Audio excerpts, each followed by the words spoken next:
자, 오늘도 어제 이어서 주식 투자 마음을 다스려라 이 책에 나오는 재밌는 거 가지고 오늘 내용은 한번 쭉 읽어드릴게요. 나의 매매는 큰 차트 속의 점 하나에 불과하다. 제목이 이거고요. 상한가 제한폭이 30% 변경된 이후로 하한가로 마감되는 종목이 드물지만 제한폭이 15%일 때는 하한가로 마감되는 종목이 하루에 수십 개가 있었습니다. 장을 마치고 나면 다음날 추가 하락 공포에 대해 새파랗게 질리면서 근심할 때가 많았습니다.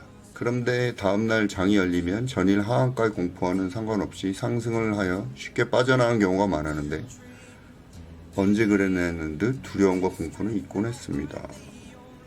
특히 그런 경우엔 약간의 수익만 나도 매도를 하게 되는데 아마도 손실 때문에 힘들었다가 수익까지 챙기며 빠져나오는 것이 얼마나 다행이냐는 아니란 생각으로 그랬던 것 같습니다. 그 자리들을 시간이 지나 보면 크게 상승하는 경우가 훨씬 많았고 좋은 공격 자리였는데 뭐가 그리 무섭고 두려웠는지 우스운 생각조차 들게 하는 경우가 많았습니다. 또 다른 경우에는 보유 중인 종목이 상한가에 진입했다가 풀리면서 하락하는 거 보고 얼른 매도하면 그 이후로도 크게 상승한 것을 많이 봤습니다. 그런 종목들이 참 많았죠. 시간이 지나서 그 차트를 보면 전체 차트에서 낮은 위치에 점 하나에 불과한 경우가 많았습니다. 결국 과거나 현재의 매매 순간에도 그 당시에 중요한 원칙들과 판단들로 매매했지만 그 자리들은 시간이 지나서 돌아보면 그때 판단했던 의미들이 뭐가 그렇게 중요한지 큰 그림을 보지 못했을까 하는 반성을 해볼 때가 많았습니다. 과거에 정말 좋은 종목을 발굴했다고 믿었던 종목이 있었습니다. 매수한 이후 수익을 빨리 주지 않고 횡보한다는 이유로 처음에는 우리가 딱 들어갈 때는 야 얘는 정말 오래 가져가야지, 손실이 나도 얘는 언젠가 올라갈 거야 그러면서 오래 가져가야지 그런 경우가 많죠. 근데 이 사람도 마찬가지로 횡보한다는 이유로 못 참고 처음에 그러니까 생각이랑 달라지는 거죠. 매도했는데 그 이후 7년 동안 무려 50배나 상승했습니다. 누구는 7년이 아니고 10년씩 가져가는데 큰 그림을 파악하지 못했던 거죠. 워렌 버핏 할아버지는 오래 들고 가죠. 개인 투자자들은 매매 후에 잊어버리고 또 몇 개월 해보고 깡통 차서 떠나고 돌아와서 또 깡통 차서 떠나고 그 당시에 판단했던 부분만을 차트의 전부라고 생각하고 까맣게 잊었을지도 모릅니다. 차트의 일부만 잠깐 보고 그것이 전부라고 생각하는 것입니다.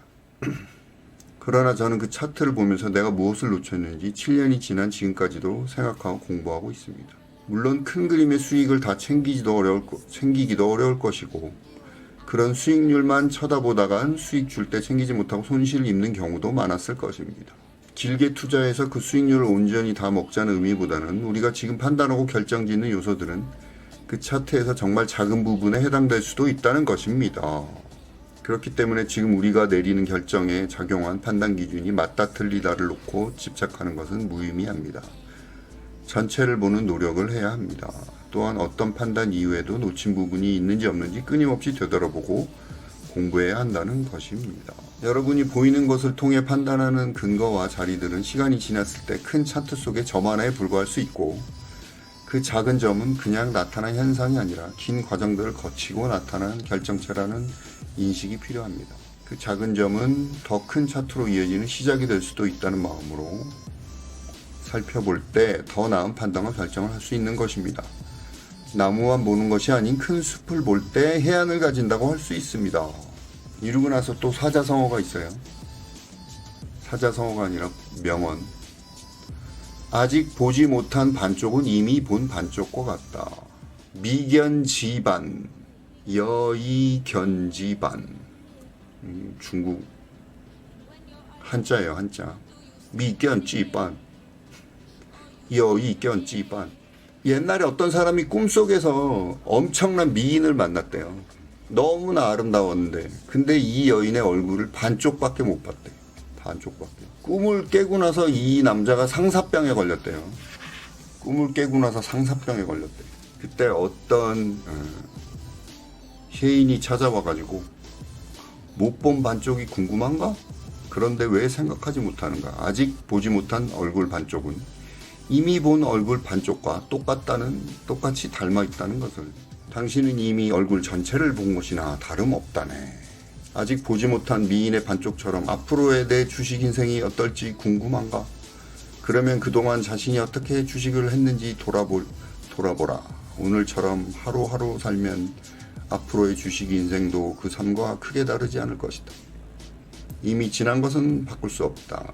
지금을 바꿔야 된다. 다 정리하고 그만두던지 주식 공부를 더 열심히 하든지 말이다. 우리는 옛날로 돌아가 과거를 바꿀 수도 없고 미래로 가서 미래를 살 수도 없다. 그러니 어쩔 수 없이 바꿀 수 있는 현재를 열심히 살아야 하지 않겠느냐. 이러면서 이 챕터가 끝나는 거죠. 항상 보면은 그래요. 차트가 일부만 보고 여러분들이 어떻게 될지 모르는 거죠. 이 차트가 코디안 같은 경우 이날 뭐 이렇게 갈 줄 알았어요? 바닥에서 올라오는 종목인데. 자, 여기서 만약에 들어간 사람이 이때 마음이 어떨까요? 대모. 손절하고 나면 이렇게 다시 올라가는 거죠. 세종 메디칼 들어갔더니 계속 떨어져. 여기서 또 들어갔더니 또 떨어져. 유신은 꼭대기에서 들어갔고 여기서 들어간 사람이 있다면 어떨까요? 마음이. 유신은 우리 요날 들어갔죠. 저는 이 종목을 판단할 때요. 다시 올릴 종목인지 그냥 할 종목인지 판단할 때 여러 가지 방법이 있는데 당일날 분봉을 보면 알 수가 있어요. 당일날 분봉을 보면 알 수가 있어요.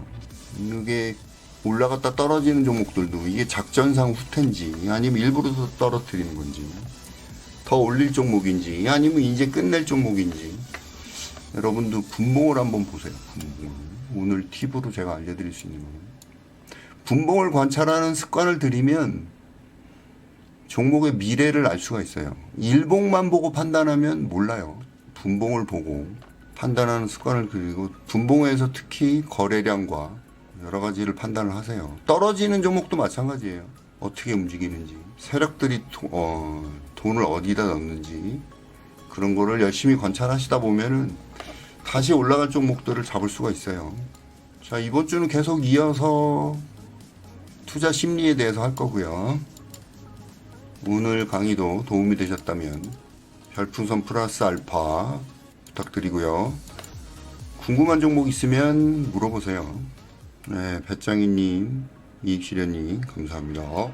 제이치님도 감사드립니다. 자기 이름 왜 넣어? 그래요, 신고가님 감사합니다. 오, M2N 다시 올라가? 상장 재개하나?